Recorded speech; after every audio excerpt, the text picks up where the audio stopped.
Ombudsman RI menyampaikan hasil kajian cepat pencegahan maladministrasi dalam penyelenggaraan program makan bergizi gratis. Kita simak langsung hasil kajian yang disampaikan anggota Ombudsman YK Hendra Fatika. Makanan, penerapan standar Hazard Analysis and Critical Control Point atau HACCP juga belum konsisten. Sejumlah dapur tidak memiliki catatan suhu maupun retain sampel sebagai bagian dari sistem pengandalian mutu. Selain itu, keterlibatan BP POM yang seharusnya aktif melakukan 13 item pengawasan masih perlu diperkuat. Fakta adanya 17 kejadian luar biasa keracunan hingga Mei 2025 menjadi pengingat bahwa prosedur operasional standar pengolahan harus diperbaiki dan ditegakkan secara lebih disiplin. Situasi ini memberikan pelajaran penting. Dengan memperkuat standar mutu pangan, memastikan penerapan HACCP, serta mengoptimalkan peran lembaga pengawas, program makan bergizi gratis dapat semakin aman, sehat, dan dipercaya publik. Distribusi makanan sebagai ujung dari rantai layanan masih menghadapi tantangan. Standar holding time 4 jam yang bertujuan menjaga keamanan pangan dalam prakteknya kerap kali dilanggar. Di Bangka Belitung, distribusi sempat terhenti selama 2 minggu tanpa adanya pemberitahuan yang memadai, sehingga menimbulkan ketidakpastian di sekolah. Guru kembali menjadi tumpuan distribusi, meskipun mereka tidak mendapatkan dukungan tambahan yang semestinya. Situasi ini mencerminkan perlunya penataan tata kelola distribusi agar lebih setara, transparan, dan berpihak pada penerima manfaat. Sistem pengawasan MBG pun masih bersifat parsial dan belum sepenuhnya terintegrasi. Dashboard digital BGN misalnya belum mampu menampilkan secara real time data terkait mutu, bahan, jadwal distribusi, maupun insiden keracunan. Skema Edkos yang belum memiliki juknis rinci juga membuka ruang ketidakpastian dalam penggunaan dana. Dalam kondisi ini pengawasan lebih banyak bersifat reaktif ketimbang preventif. Bangsa yang besar adalah bangsa yang mampu mencegah masalah, bukan sekedar menanganinya setelah terjadi.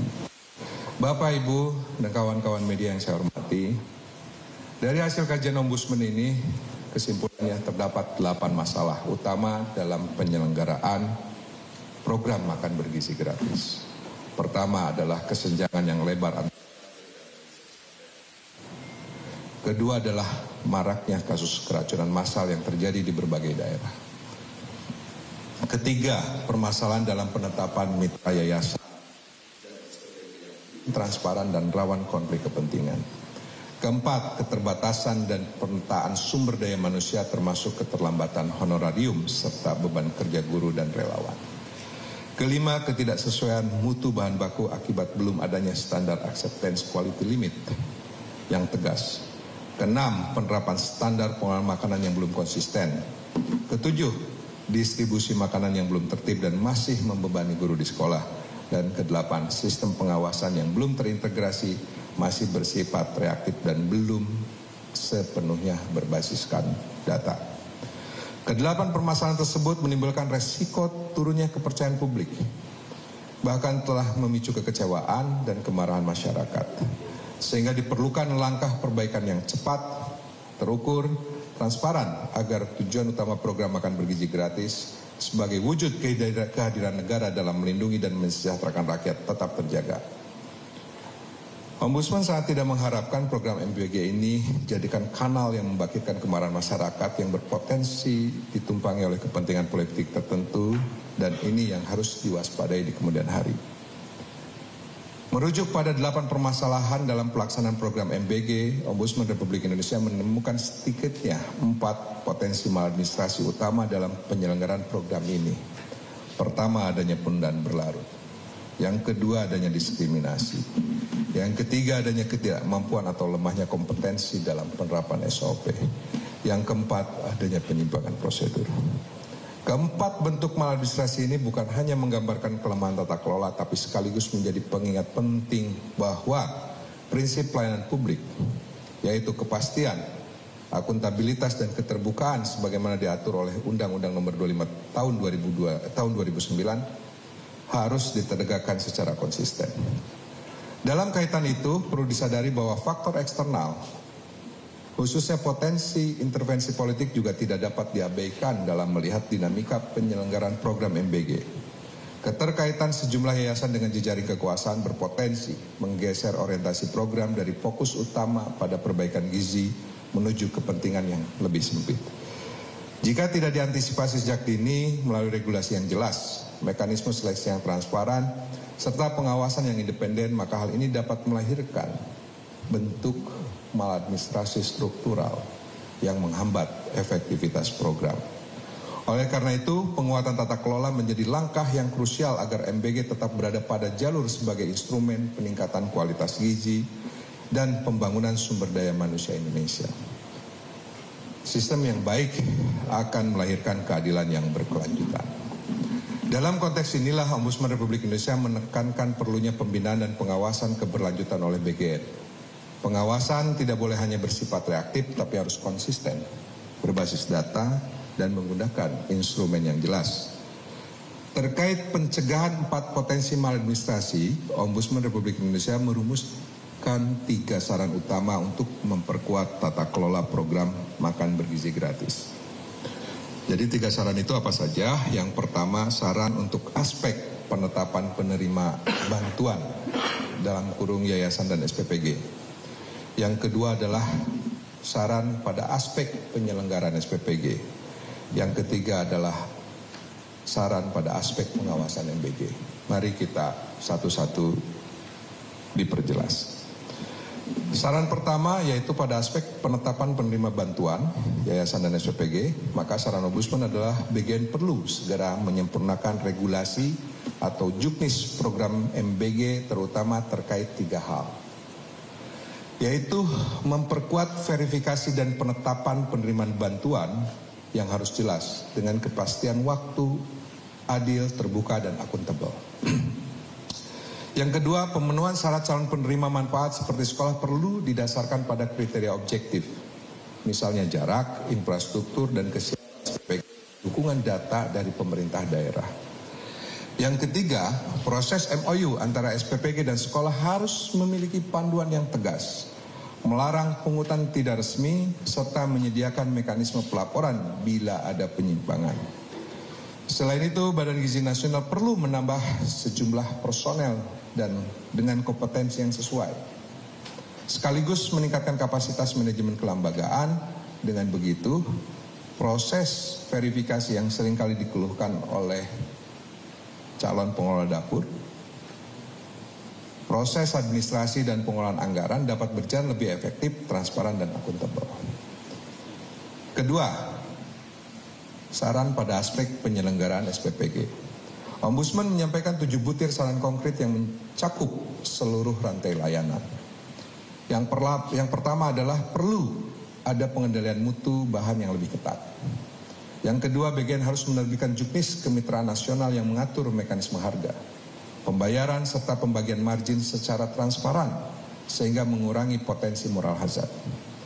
Yang ketiga, diperlukan standarisasi SOP pengolahan dan menu, termasuk penyusunan panduan operasional yang mudah diikuti oleh seluruh dapur SPPG.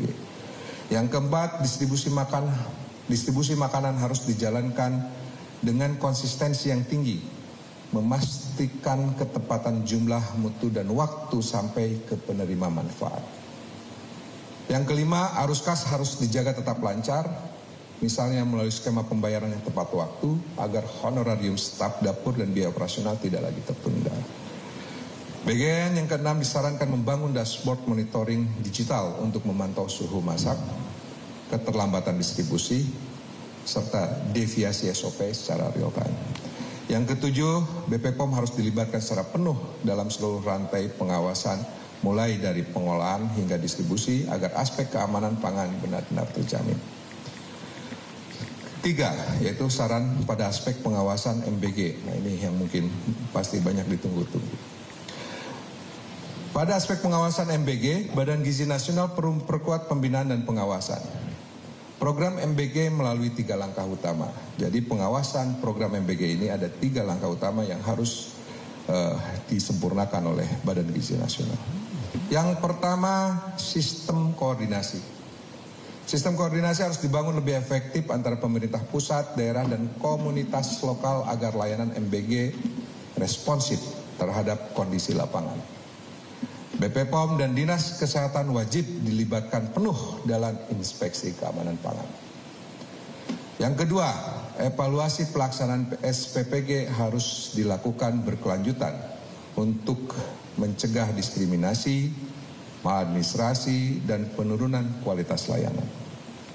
Pengawasan wajib berbasis data melalui daftar periksa bahan masuk serta sanksi tegas bagi pemasok yang melanggar kontrak. Dalam prakteknya, bagi SPPG yang menimbulkan insiden kesehatan harus dihentikan sementara untuk dievaluasi. Bagi SPPG yang berjalan normal tetap diawasi secara konsisten dan pastikan jangan terjadi lagi insiden kesehatan. Bagi SPPG yang belum beroperasi harus memenuhi serangkaian asesmen penerapan sertifikasi keamanan pangan dan semua SOP dapat dilaksanakan menuju zero insiden. Yang ketiga, partisipasi publik perlu diperluas dengan melibatkan lembaga independen serta penggunaan dashboard digital untuk memantau mutu bahan, kepatuhan distribusi, hasil uji makanan, dan keterlambatan layan secara real time. Untuk menjamin keberlanjutan, BGN perlu mengusulkan anggaran pengawasan yang memadai kepada Kementerian Keuangan. Semua perbaikan ini harus dilakukan dengan semangat reformasi tata kelola. Tugas pemerintah bukan memperkaya segelintir orang, tapi menjamin kesejahteraan seluruh rakyat. Dengan regulasi yang kuat, SDM yang mumpuni, pengawasan independen, serta partisipasi masyarakat, program MBG dapat menjadi tonggak penting dalam perjalanan bangsa ini. Bapak Ibu yang saya banggakan, mari kita simpulkan bersama. MBG adalah keputusan politik dan ikhtiar besar bangsa. Ia membawa harapan sekaligus tantangan. Ada celah maladministrasi yang harus ditutupi, tetapi ada pula capaian positif yang dapat diapresiasi. Saat ini kita sedang menulis sejarah. Apakah MBG akan dikenang sebagai keberhasilan besar bangsa ini dalam melayani rakyat dengan baik, atau justru hanya tercatat sebagai kegagalan karena tata kelola yang lemah? Jangan sekali-kali melupakan sejarah. Sejarah akan mencatat bagaimana kita mengambil pilihan pada hari ini. Semoga saran yang disampaikan Ombudsman Republik Indonesia dapat segera dilaksanakan. Semoga BGN atau pemerintah berbenah diri dalam waktu cepat. Apakah akan tetap mengedepankan target-target kuantitas hingga akhir tahun ini, atau saatnya untuk merubah fokus dengan mengedepankan target kualitas? Pada akhirnya, keberhasilan program ini dapat dinilai dari 3 hal, yaitu pertama, tata kelola yang baik, penggunaan anggaran yang akuntabel, dan penerapan sertifikasi keamanan pangan menuju zero insiden di setiap SPPG. Terima kasih atas perhatiannya. Wabillahi taufiq wal hidayah. Assalamualaikum warahmatullahi taala wabarakatuh. Presiden Prabowo Subianto telah memanggil Kepala Badan Gizi Nasional Dadan Hindayana. Dadan menyebut ada sejumlah instruksi dari Presiden Prabowo terkait makan bergizi gratis. Presiden Prabowo memerintahkan peningkatan tata kelola SPPG untuk mencegah keracunan berulang. Prabowo juga meminta agar SPPG memiliki koki yang terlatih. Ia juga meminta dapur yang memproduksi menu MBG dilengkapi dengan alat rapid test untuk memeriksa kualitas makanan. Prabowo menginstruksikan setiap SPPG memiliki alat sterilisasi food tray. Ia juga memerintahkan SPPG memasang filter air untuk menjamin kualitas air yang digunakan. Prabowo juga meminta supaya SPPG dilengkapi CCTV yang terhubung langsung ke pusat. Dan ia berharap langkah tersebut dapat memperkuat kualitas layanan dan memastikan program pemenuhan gizi nasional berlangsung aman dan terpercaya.